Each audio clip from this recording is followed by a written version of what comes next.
नमस्कार, आप देख रहे हैं टेक्सटाइल टाइम्स में हूं आपके साथ डूंगर सिंह सोडा लेकर हाजिर हूं हमारी खास पेशकश नवदुर्गा सूरत की। आज हमारी खास पेशकश में आज हमारे मेहमान हैं सूरत के जाने माने एडवोकेट प्रतिभा जी देसाई। प्रतिभा जी, पहले तो आपका बहुत बहुत स्वागत हमारे खास कार्यक्रम के अंदर। जी नमस्कार, नमस्कार डूंगर जी। जी, मैं इनके लिए यही कहूंगा कि निगाहों में मंजिल थी, गिरे और गिरकर संभलते रहे। हवाओं ने बहुत कोशिश की मगर चिराग आंधियों में भी जलते रहे। जी, क्या कहोगे प्रतिभा जी? संघर्ष से शिखर तक के इस सफर में क्या कहोगे? कैसा रहा आपका सफर? जिस मुकाम पर हो, क्या कहोगे उसको लेकर? जी।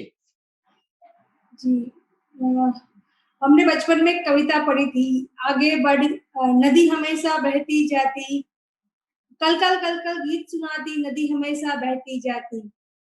तो शायद औरत का जीवन भी वैसा ही है, हमेशा आगे बढ़ना है, अपने आस-पास समाज के लोग, परिवार के लोग को साथ में लेके और अपने कर्तव्य को निभाते हुए आगे बढ़ना है। बस मेरी भी कथा कुछ वैसी ही है। अ, बचपन से शुरू करूँ तो तीसरी कक्षा में थी और मेरी टीचर ने सडनली पूछा कि प्रतिभा तू क्या बनेगी बड़ी होके? और सडनली मेरी मुँह से निकल गया कि वकील। और बस वो जर्नी स्टार्ट हो गई। उसके बाद मैं सौराष्ट्र के एक अमरेली डिस्ट्रिक्ट है, वहाँ मेरा जन्म हुआ था। फिर वहाँ से मेरे पापा सूरत आए, उनका डायमंड का बिज़नेस था, बेकरी वगैरह का काम था और मेरा एजुकेशन साधना विद्यालय सूरत में हुआ। फिर कॉलेज एमडीबी कॉलेज में मैंने ग्रेजुएशन किया, फिर उसके बाद मैंने एमए किया। बहुत छोटी उम्र में मेरी शादी हो गई थी। 2 बच्चों के बाद मैंने अपनी पढ़ाई की है। मैंने एलएलबी की पढ़ाई 2 बच्चों के बाद की। तो एक चीज़ ये भी है कि बहुत सी महिलाएँ कहती हैं कि हम लोग शादी के बाद पढ़ नहीं सकते, तो ऐसा नहीं है। अगर आपकी चाह हो तो आप पढ़ सकते हो। फिर मैंने एलएलएम तक की पढ़ाई की, उन सब भी शादी के बाद। मैं एफ5 में थी, तब से मैं लोक सेवा में जुड़ी थी। किसी की भी प्रॉब्लम कुछ भी हो, किसी को काम चाहिए या हमारे काम वाली के बच्चे पढ़ते नहीं थे तो उसको पढ़ाना हो या कुछ भी, मतलब 108 की तरह लोग मुझे जानते थे मेरी सोसाइटी में भी कि कुछ भी मुश्किल हो तो आप प्रतिभा जी को फ़ोन कीजिए, उसके पास हल मिल जाएगा। और लोगों का प्यार, अपनापन मिलता गया और मुझे लगा कि हाँ, मैं कर सकती हूँ, कर सकती हूँ। तो आज ये है कि कोई भी चीज़ नामुमकिन नहीं है, मैं कुछ भी कर सकती हूँ, ये आत्मविश्वास मुझ में आ गया। शुरू मतलब ज़ीरो से लेके आज तक की जर्नी वैसे ही लोगों को साथ लेके मैंने लड़ी है और आज एक अच्छे मुकाम पे हूँ। जी, क्या कहोगे प्रतिभा जी? महिला सशक्तिकरण को लेकर क्या कहेंगे? जी। आज मतलब पिछले मतलब जो आगे का युग था उससे इस ज़माने में बहुत अच्छा है, महिलाओं को सम्मान मिलता है और ये पुरुष प्रधान समाज में महिलाएँ कदम से कदम मिला के चल रही हैं। पहले ऐसा नहीं था कि आपको तुरंत ही इतना स्थान मिल रहा हो। मानो कि मैं एडवोकेट हूँ, पर महिला एडवोकेट है और जेंट्स एडवोकेट है, तो लोग जेंट्स एडवोकेट पे पहले ज़्यादा भरोसा करते थे। और अब माहौल बदल चुका है, अब महिलाओं पे ज़्यादा भरोसा करते हैं। लगता है कि महिलाएँ अपना काम अपनी ज़िम्मेदारी से बखूबी ज़िम्मेदारी से निभाएँ, ये विश्वास हो गया है। और स्त्री सशक्तिकरण मैं मानती हूँ कि है। बहुत जगह पे कोई-कोई टॉपिक के ऊपर अभी भी लोगों की मानसिकता में ये है कि ये महिलाएँ आगे नहीं आनी चाहिए, इनको ये नहीं करना चाहिए। लेकिन ज़्यादातर अगर हम लोग पॉज़िटिवली देखें तो स्त्री सशक्तिकरण है। हर फ़ील्ड में महिला आगे आ रही है और समाज उसको सपोर्ट कर रहा है और उसके लिए मैं समाज का भी धन्यवाद करना चाहूँगी। जी, क्या कहोगे? महिलाएँ आज सशक्त के साथ-साथ आत्मनिर्भर भी बनना ज़रूरी है, क्योंकि जी। सूरत एक औद्योगिक नगरी है और यहाँ पर महिलाओं को जिस प्रकार जैसे रोज़गार मिलना चाहिए, जिस प्रकार दूसरे शहरों में महिलाओं की जो रोज़गार के हिसाब से देखा जाए तो बहुत से अलग-अलग माध्यम हैं। लेकिन सूरत में टेक्सटाइल, डायमंड इसके साथ में बहुत से ऐसे रोज़गार हैं जिससे महिलाएँ बहुत अच्छे से कर सकती हैं।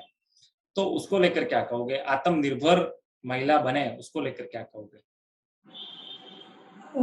काफ़ी महिलाएँ आत्मनिर्भर बनी हैं, सरकार की गाइडलाइन योजनाएँ जो है उसका लाभ ले रही है।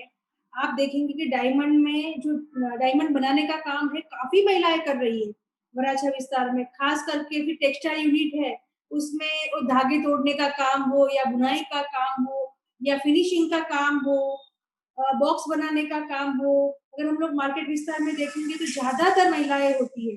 साफ-सफाई से लेके ऑफ़िस वर्क तक का काम महिलाएँ देख रही है और हर फ़ील्ड में उनको काम मिल रहा है। तो जिस महिला के पास चाह है कि मुझे कुछ करना है, उनको काम नहीं मिल रहा है, ये मैं नहीं मान रही हूँ। और मैं काफ़ी बार टेक्सटाइल में आई हूँ, तो देखती हूँ कि कोई बॉक्स बना रहा है, कोई फिनिशिंग देख रहा है, कोई मशीनरी देख रही है।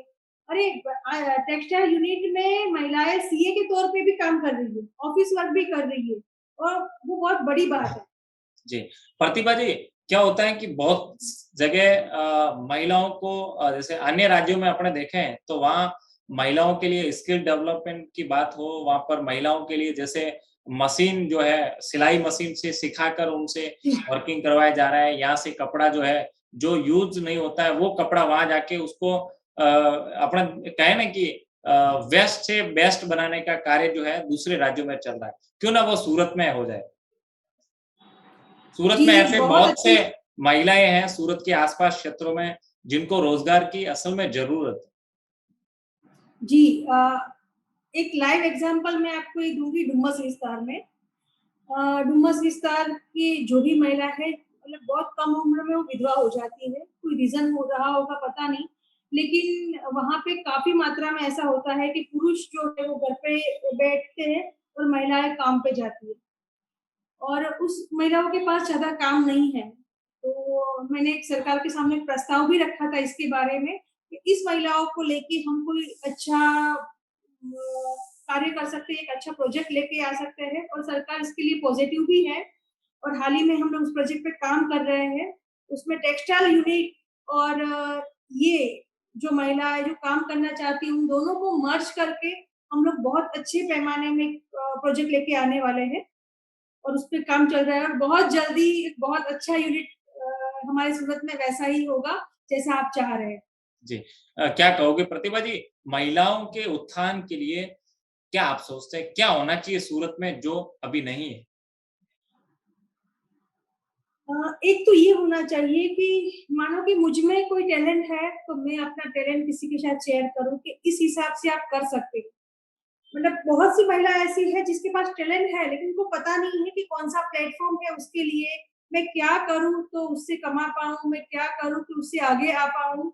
तो हर किसी को अपनी सक्सेस स्टोरी शेयर करनी चाहिए, ताकि दूसरी महिला उनसे इंस्पायर हो और एक जैसे बीएनआई अभी चल रहा है, ऐसे बहुत सारे संगठन अवेक का प्रोग्राम है और बहुत सारे ऐसे अभी एनजीओ भी आगे आ रहे हैं, संगठन भी आगे आ रहे हैं और महिला को एक अच्छा प्लेटफ़ॉर्म दे रहे हैं।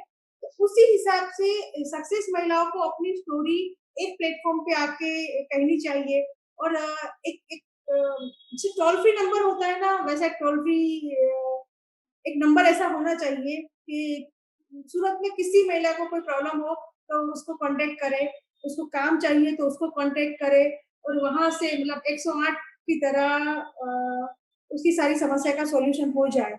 और मैं तो चाहूँगी टेक्सटाइल में भी ऐसा हो मतलब आपके पास ऐसे बहुत सारे लोग होंगे जिनको वर्कर की ज़रूरत है, महिला वर्कर की भी ज़रूरत होती है। तो टेक्सटाइल यूनिट के लिए काम करना है तो इस वेबसाइट पे इस नंबर पे जाइए, इन पे काम करना है तो इन पे जाइए। ऐसा कुछ सिस्टम हो तो बहुत अच्छे से काम कर पाएँगे। जी, क्या संदेश देना चाहोगे नवरात्रि के इस पावन पर्व पर सभी महिलाओं को खास करके आपको जो सुन रहे हैं, आपसे कुछ सीखें, कुछ अच्छी सोच और अच्छे विचार सुन के आगे बढ़ें? जी। जी।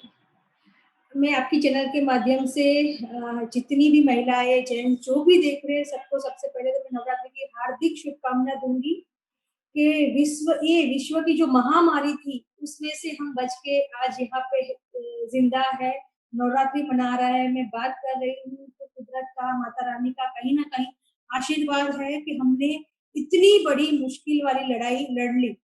और ये अकेले ना मैं लड़ सकती थी, ना अकेले आप लड़ सकते थे।